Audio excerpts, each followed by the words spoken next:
Hey everyone, this is Angel from Apex Gaming with a brand new video for God of War. When you thought you were heading out of Muspelheim after defeating the Valkyrie, guess what? There are Surtr challenges, but there's more. Before you even begin thinking about giving this a shot, you'll need to get free keys. In this video I'm going to show you the way I've farmed for days for these keys to fully upgrade all the gear sets in the game. There are 5 impossible challenges in Muspelheim, but you only need 3 of them. I've completed all of them, but for me, in terms of efficiently farming the resources of Muspelheim, the easiest and quickest of all are the first 3. You don't need to complete all of them, so just stick to those 3 and you'll be fine. You won't be missing any crazy rewards from the others. First of all, let's take a look at the build that I used. Of course, you can use whatever fits best your style. This is more of a I like to frequently use runic attacks type of armor build. We've got a Resurrection Stone, just in case mistakes are made. I am a potato gamer, so those tend to happen frequently. I usually go with the Berserker's Resurrection Stone, but the Superior works well too. For the armor, I am using Sindri's Royal Dwarven Armor Set because this has a high runic and cooldown stats. But I am bumping the cooldown as much as I can with some enchantments, which are the following: Perfect Shard of the Realm, Ivaldi's Corrupted Mind, Tyr's Shard, Heart of the Valkyrie, Eye of the Winged Chosen, Eye of the Outer Realm, and Vari's Soul, and Inscribed Crest of Fever. These are just the best enchantments I got for runic or cooldown, no big thinking behind those except for the last one, which is Buri's Frozen Shard, which greatly increases the duration of Wrath of the Frost Asian runic attack, the best runic attack in the game. Moving to the talismans, I will be doing some swapping here and there. There are a lot of options depending on the situation you're stuck into, but the most useful are Talisman of Unbound Potential, Talisman of the Realms, which we will be using for this first challenge, Horn of Heimdall, and the Charm of Infinite Storms. That's it for the build, so let's move on with the trials. I'm going to show you the whole gameplay for each one, but I'm going to give you some tips here and there on why I do some things, mistakes that can be avoided, etc. Let's begin with Muspelheim Trial number 1 Impossible Edition. This is pretty straightforward. We need to defeat 15 enemies without being touched. I summon the squirrel to start building my rage just in case of an emergency. Then we wait for all the enemies to come out, pop the Glaive Storm ability, and begin taking them down one by one. By the way, remember that you are immune while you are doing the glory kill animations in case you get in a tight spot.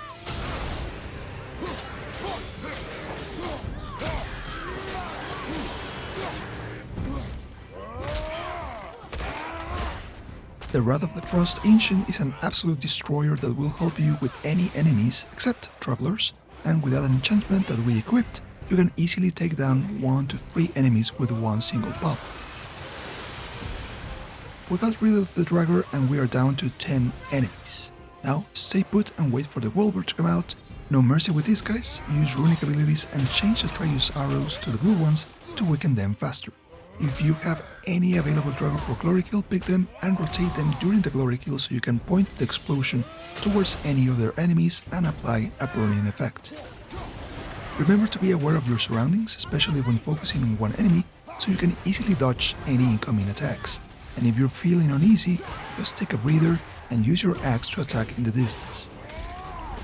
I do not recommend doing glory kills on the Wolver unless they are close to half of their life gauge, because you won't be able to do that much damage to kill them, so be aware that you will need to continue attacking after the animation ends.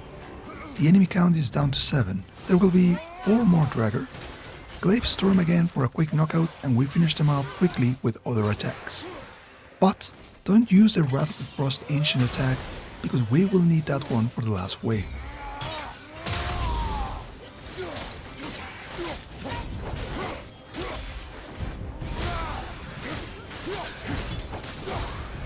We're down to the last 3 enemies. There will be 2 double axe Dragger. I usually wait for them to come at me and parry them against the wall for a quick glory kill. But if you're not comfortable with that, go ahead and attack them with any runic attack and prepare for the final enemy.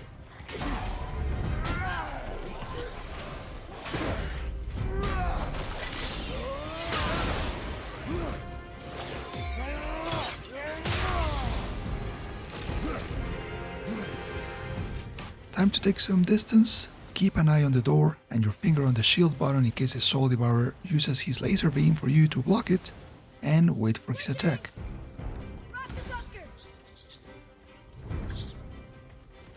dodge as you see him firing, activate the Talisman of the Realms, and blast the core with the Wrath Runic attack, and you're done.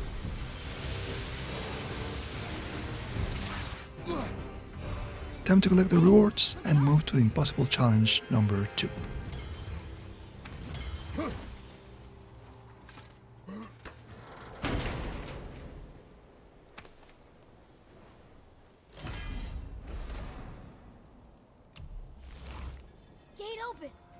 For the second challenge, I'm switching to the Charm of Infinite Storm's Talisman and the Wolf's Runic Summon. Ready? Starting the challenge, a Revenant pops out. Use Atreus' shock arrows to stagger him, and then use a Wrath of the Frost ancient ability to kill it quickly. The Revenant can move a little bit while you're attacking him, so I usually don't use this ability with locking because I feel better doing micro adjustments depending on where the target is moving.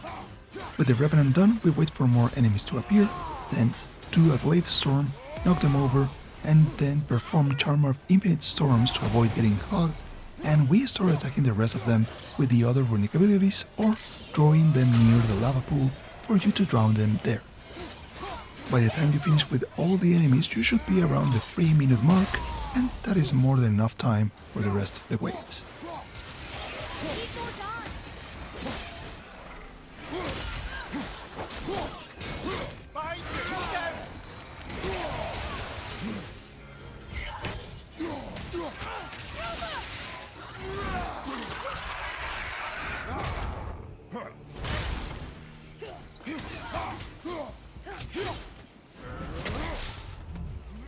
Now, we're going back to the starting point, but we're going to face a precipice and wait for our Revenant to appear. Revenant number 2. The drill is the same as in the beginning. Shock arrows with Atreus and Wrath Runic ability to destroy her in seconds. If you still have some juice on that ability, do a 180 and try to focus on the Hellwalker. We switch to the blades, try to draw him near the edge of the pool to use Hyperion's grapple to toss him in, and we switch to Atreus' blue arrows. Sadly, he starts attacking Boy on this run, moving away from the ideal spot, so we use both of the blade's runic abilities to finish him off. We switch back to shock arrows and wait for the lizard tigers to come out. Pop the runic summon and keep attacking to try to stagger them. If the effect wears off quickly, you can do a heavy axe throw to freeze him on the spot and start punching him to build the stagger meter. Be careful of the other lizard. If you see him coming, use Atreus to stop him while you finish with the first one. As a safety measure, we are switching to the Horn of Heimdall Talisman because the lizards can make or break the timer. So we are making sure we finish this round around the 1 minute and 45 second mark. We pop the talisman, massive stun damage, finish with a few punches, glory kill, and the lizard's done. We now go back to the starting point, time for the last wave. Yet another Revenant. We repeat the same strategy with the Wrath ability and use the Glaive Storm as a follow-up attack to damage the rest of the enemies.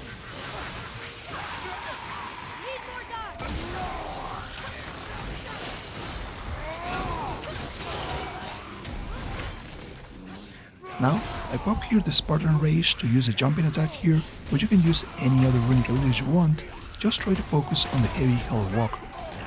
If you're short on time, don't do glory kills on any of the other enemies because they take a lot of time, and just punch your way through until all of them are defeated.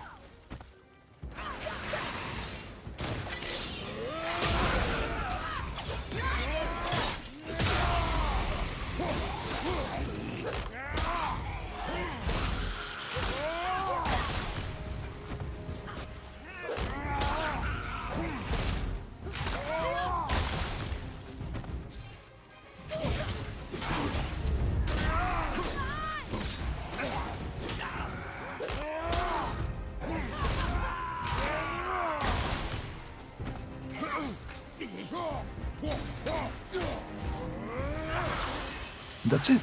Second challenge done, almost half a minute free on the timer. Get your rewards and I'll meet you on challenge number 3.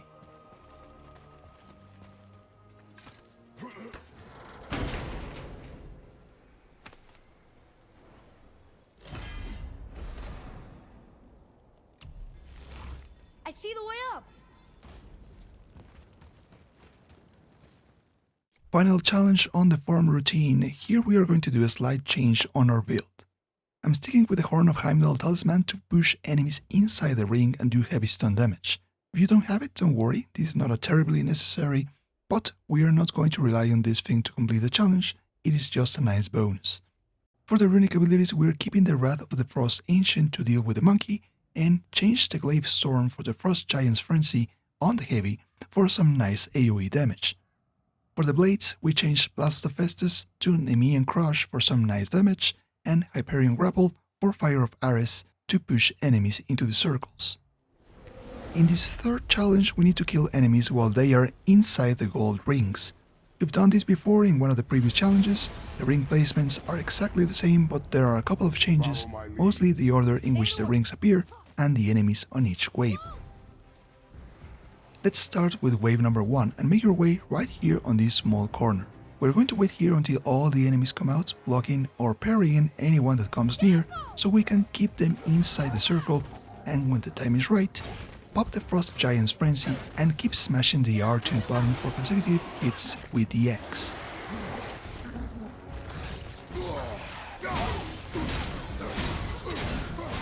A big don't for this wave is trying to do glory kills. Most of them will throw enemies away to the cliff, so if the enemy is low on health, go for other runic attacks, normal attacks, or Executioner's Cleave.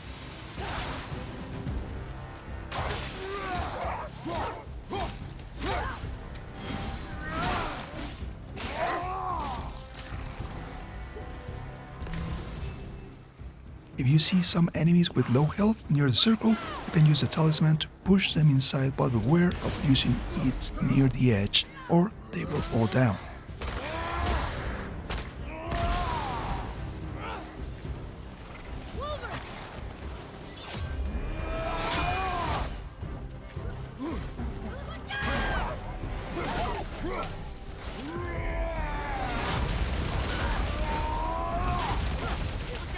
That's wave number 1, let's go back by the lava pool for wave number 2.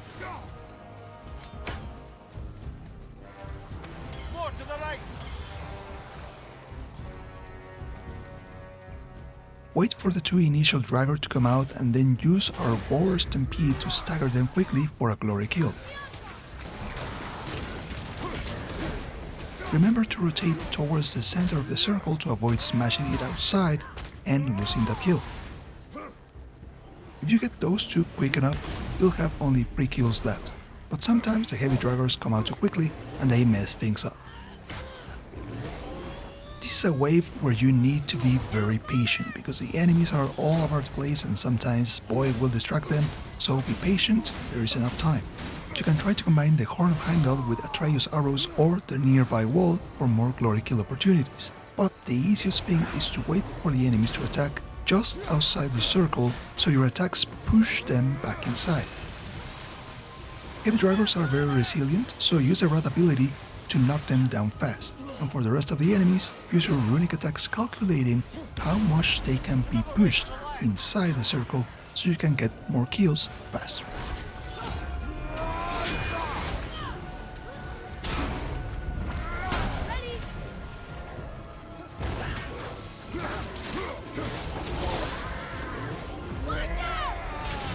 Wave number 2 ready, let's seal the deal with wave number 3. This wave is a little bit longer because you need 8 enemies, but have 5 minutes, more than enough. You can use the Horn of Heimdall to knock enemies back to the zone, or punch them against the wall and glory kill them inside the circle. This is the easiest one.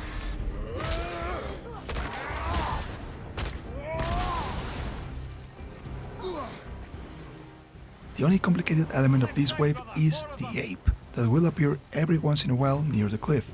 An easy way to get rid of him is, you guessed it, with the Wrath of the Frost Ancient runic attack. Once he is gone, or almost dead, focus on the other ones using the different runic attacks that you have available and following the same rule as in wave number 2. Wait for them to attack you near the edge of the circle and counterattack to get them inside. And that's basically it. Just be very patient with the enemies and Boy, and find the correct opening for defeating enemies near the ring to advance towards your goal. More to the left.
Once you get a hold of this method, you will be able to farm these free challenges in around 15 minutes or so, and then you'll be good to go to try your luck for any of the free Surtr Trials that I will be giving you a walkthrough very soon in this playlist right here. I hope this is useful, thank you for watching, and keep enjoying the game.